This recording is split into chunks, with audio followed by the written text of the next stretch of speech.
Dieu est capable de retirer Satan dans ta vie, de le tuer. Dieu est capable de le tuer, qui n'existe plus définitivement.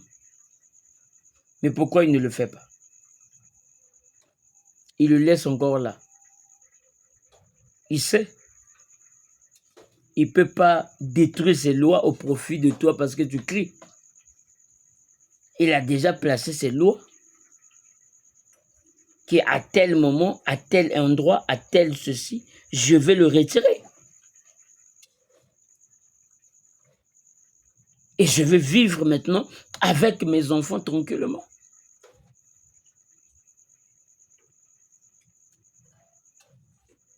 Voilà pourquoi Dieu n'est pas étonné. Dieu n'est pas surpris sur les choses qui arrivent. Dieu n'est pas surpris. Dieu cause même avec le diable. Parce que c'est un serviteur de Dieu. Il travaille pour le Seigneur. Il envoûte, il envoie des maladies, il fait ceci, il tue, il envoie ceci, il fait cela, il jette des accidents, il fait noyer les gens dans les bateaux, tout ça. Il fait son travail convenablement, bien. Il est là, il ne dort pas, il est en train de travailler parce que c'est ce que son maître lui a dit de faire. Et il doit obéir à ce que son maître lui a dit de faire. Et son maître, c'est Dieu.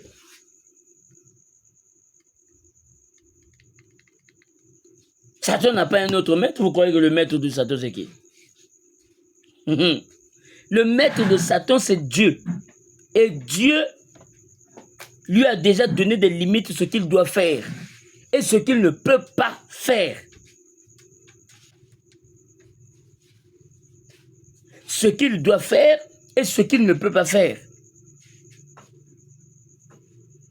Il cause avec Dieu.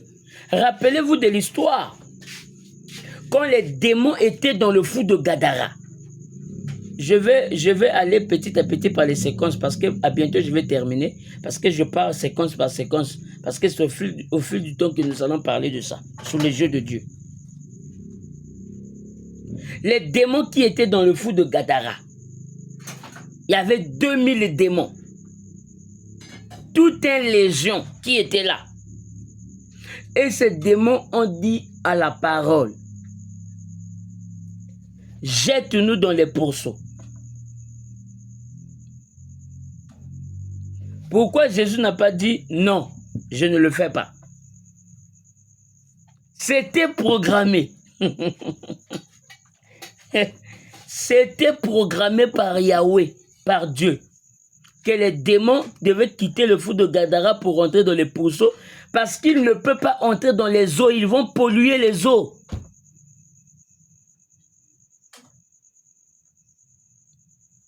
Ils ne peuvent pas entrer dans les eaux. Ils devaient entrer dans les pourceaux et entrer dans les eaux dans les pourceaux. Parce que les esprits là fonctionnent qu'avec le corps. Comment est-ce que Dieu pouvait les jeter dans l'eau? Il voulait faire quoi dans l'eau? Les esprits travaillent avec des corps. Les esprits là, vous ne les voyez pas. Jésus a simplement dit, je vous ordonne, allez entrer dans les pourceaux. Est-ce que vous avez vu ces esprits-là? Vous avez seulement vu des pourceaux commencer à être agités? Est-ce que vous avez vu les esprits-là? Vous n'avez pas vu les esprits-là. Vous avez seulement vu les pourceaux commencer à être agités. Vous avez compris, les démons-là sont entrés là-bas. Est-ce que toi, tu avais vu ces démons-là? Tu n'as pas vu? Donc, les esprits, si Jésus les envoyait dans les eaux, ils ne voulaient plus exister. Or, pour que ces esprits-là continuent à exister, ils devaient entrer dans les pourceaux. Parce que leur temps n'était pas, le temps de les éliminer n'est pas encore là. C'est ça, Jésus a accepté tranquillement pour les envoyer là-bas. Donc, c'est-à-dire, il exauce aussi les requêtes des démons. Puisque eux-mêmes, ils ont dit à Jésus, vraiment, envoie-nous là-bas. Et ils ont même reconnu que Jésus était fils de Dieu. Ils ont reconnu ça. Qu'il était fils de Dieu. Jésus a dit quoi? Taisez-vous. Parce que vous ne pouvez pas venir parler ici. Est-ce que je vous ai dit de parler? Restez tranquille et allez en paix. Allez dans les pourcents en paix. Ne venez pas ici pour me dire que il est fils de Dieu. Donc ils connaissent la parole. Ils savent que c'était la parole. Ils savent qu'il était le Logos, c'est-à-dire le Fils de Dieu. C'est ça le Logos.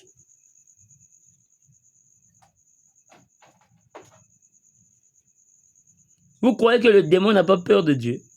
C'est le démon qui vous fait peur. Ou le diable qui vous fait peur. Mais le diable, quand il voit Dieu, il a plus peur. Il a plus peur. Parce qu'il sait. Voilà pourquoi il travaille pour essayer de prendre les gens qui ne sont pas prédestinés par Dieu. Quand on vous dit que les gens ont été scellés depuis avant la fondation du monde dans le livre de vie de l'agneau, vous ne croyez pas que c'est une programmation. Il y a déjà, c'est toute une liste déjà bien bouclée. Toi, parfois, tu fais les efforts à aller à l'église, tu fais ceci, demain tu seras perdu, c'est ce que tu oublies. Il y a déjà toute une liste que Dieu avait déjà écrit les noms des gens. Donc même s'il porte des courtes jupes, là il est en train de traîner, il porte des pantalons, il est en train de traîner. Dieu l'avait déjà choisi. Vous ne pouvez pas éliminer ça, c'est la loi de Dieu. Dieu avait déjà programmé qu'à un tel niveau et à tel moment, cette personne-là va reconnaître ma volonté. Et je vais le racheter par plusieurs manières. Dieu ne rachète pas les gens seulement par la parole. Le voleur à la croix ne connaissait rien de la parole du Seigneur. Il ne partait même pas à l'église. Mais Dieu l'a racheté, c'est comment? Dieu ne l'a pas racheté à l'église. Mais Dieu l'a racheté comment? Par une simple reconnaissance et de la position de la parole. Que c'est nous qui avons péché, pas lui. Dieu a dit, toi et moi, on sera au paradis. C'est-à-dire au séjour des morts.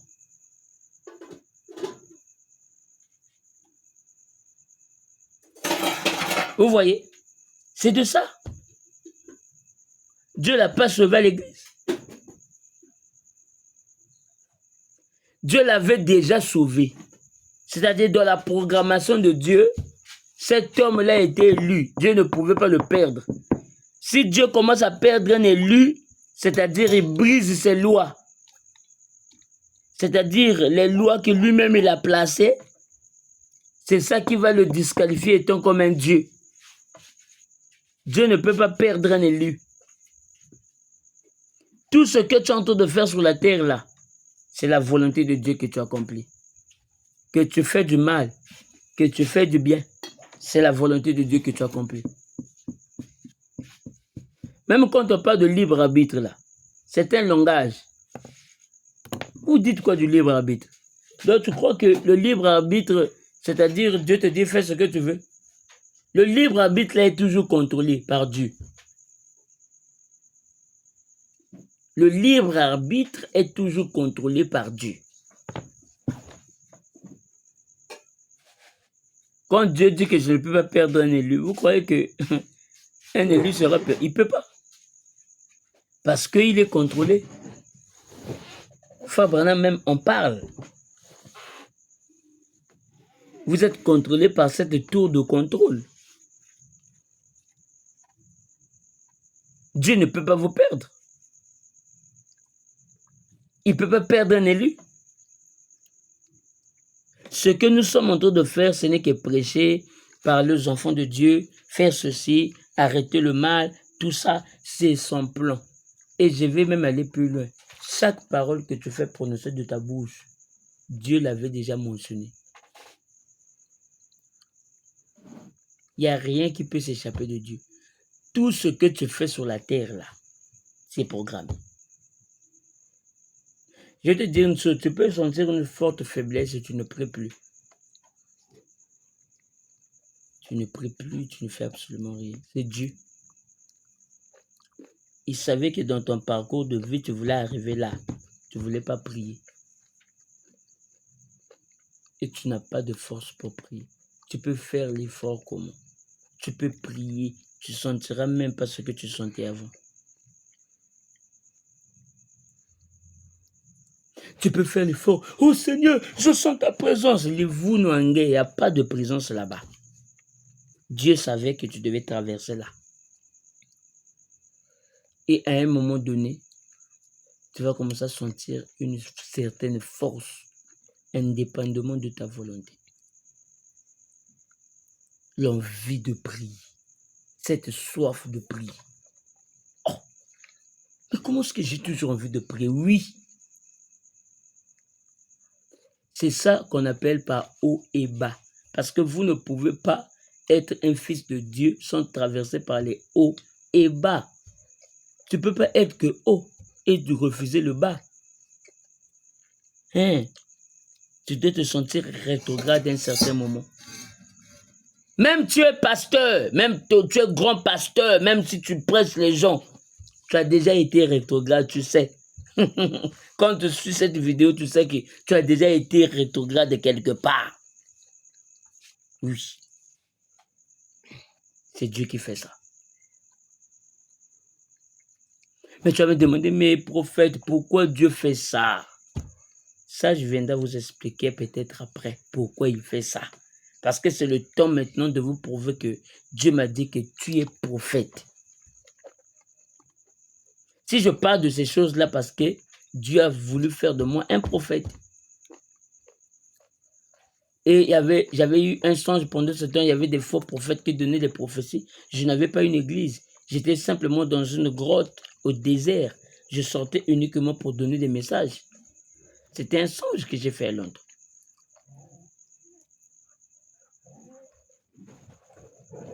Vous comprenez? C'est de ça. On va revenir pour vous donner des... Parce que c'est au fil du temps, on ne peut pas tout finir. Au fil du temps que nous allons venir vous montrer. Parce que c'est le temps de faire valoir ce ministère. Nous sommes prophètes. Voilà. Donc, ici, je vais terminer bientôt ici. Dans Job chapitre 1 au verset 8, Dieu cause avec le diable. Hein? Dieu. Pendant qu'il y a une grande conférence au ciel,